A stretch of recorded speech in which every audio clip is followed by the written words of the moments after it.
Hello friends, welcome back to our channel. आज हम आपको एक ऐसी कहानी सुनाने जा रहे हैं जो ना कि आपको गहरी शांति का एहसास कराएगी बल्कि जीवन के कुछ इम्पॉर्टेंट लेसन्स भी सिखाएगी।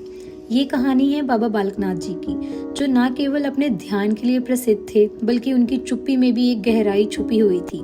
तो आइए जानते हैं बाबा बालकनाथ जी की यूनिक और डिवाइन स्टोरी के बारे में। ये कहानी हिमाचल प्रदेश के एक छोटे से गांव चकमोह की है, जो कांगड़ा जिले के पहाड़ी एरिया में है। यहाँ के घने जंगल और ऊंची पहाड़ियों में बाबा बालकनाथ जी रहते थे। ये एरिया बहुत ही शांत सा था और यहाँ के लोग बाबा जी की डिवाइन पावर्स और विजडम के साथ साथ उनकी चुप्पी और मौन रहने की मिस्ट्री को भी अच्छे से समझते थे। इसी गांव के पास एक छोटे से गांव में बीबी रत्नो रहती थी। बीबी रत्नो बाबा बालकनाथ जी की एक लॉयल भक्त थी। वो रोज बाबा जी के लिए रोटियां बनाती और उन्हें जंगलों में पहुंचाती थी, जहां बाबा जी अपने ध्यान में लीन रहते थे। उनका प्यार, श्रद्धा और भक्ति उस समय के लोग आज भी याद करते हैं। हर दिन बीबी रत्नो अपनी साधारण जिंदगी में बिजी होते हुए भी बाबा जी के लिए रोटियां पकाकर उन्हें भेजती थी। उन्हें ये पता था कि बाबा जी को ऐसा कुछ भी भोग नहीं चाहिए, लेकिन वो ये भी जानती थी कि ये उनकी श्रद्धा का ही एक प्रतीक है। एक दिन बीबी रत्नो ने सोचा, मैं बाबा जी की कोई और मदद क्यों नहीं कर सकती? क्या मैं उनके लिए और कुछ नहीं कर सकती? वो उसी समय अपनी बकरी लेकर बाबा बालकनाथ जी के पास पहुंची ताकि वो उन्हें उसका दूध दे सके। लेकिन जब वो बाबा जी के पास पहुंची तो उसका मन थोड़ा उदास और परेशान था।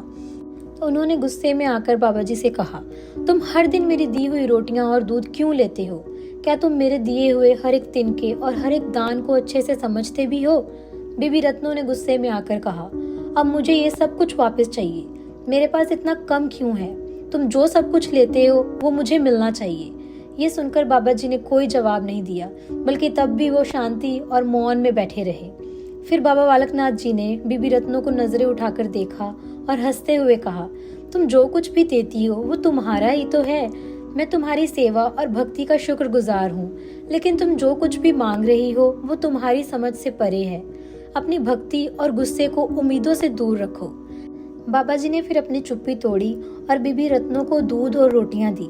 बीबी रत्नो के सामने बाबा जी ने वो दूध और रोटियां रखी और कहा, ये सब तुम्हारा ही है। जब तुम प्यार से देती हो तो ये मेरे लिए सबसे बड़ा नजराना होता है। अब तुम्हें ये समझने की जरूरत है कि प्यार बिना उम्मीदों के किया जाता है। ये सब देख बीबी रत्नो का गुस्सा शांत हो गया। उन्होंने ये महसूस किया कि जीवन में उम्मीदें हमारे अंदर की शांति को छीन लेती हैं और जो कुछ भी हमारे पास है या फिर हम किसी को देते हैं वो सब भगवान का ही है। बीबी रत्नो ने आभारी होकर बाबा जी का धन्यवाद किया और उनकी दी हुई रोटियां और दूध अपनी श्रद्धा और सेवा के रूप में स्वीकार किया। इस घटना ने बीबी रत्नो को सिखाया कि जब हम अपने दिल से किसी की सेवा करते हैं तो हमें बदले में कोई भी उम्मीद नहीं रखनी चाहिए। ये घटना हमें यही सिखाती है कि भक्ति और सेवा में कभी भी सेल्फ सेटिस्फेक्शन की फीलिंग्स नहीं होनी चाहिए। जब हम दिल से किसी की सेवा करते हैं तो उसके बदले में हमें किसी भी चीज की उम्मीद नहीं रखनी चाहिए। हमें अपनी भक्ति को एकदम प्योर और इनोसेंट रखना चाहिए। अगर आपको ये वीडियो पसंद आई हो तो please like and share it, और अगर अभी तक आपने हमारे चैनल को सब्सक्राइब नहीं किया तो प्लीज़ कर लीजिए। See you all in next video. Thank you.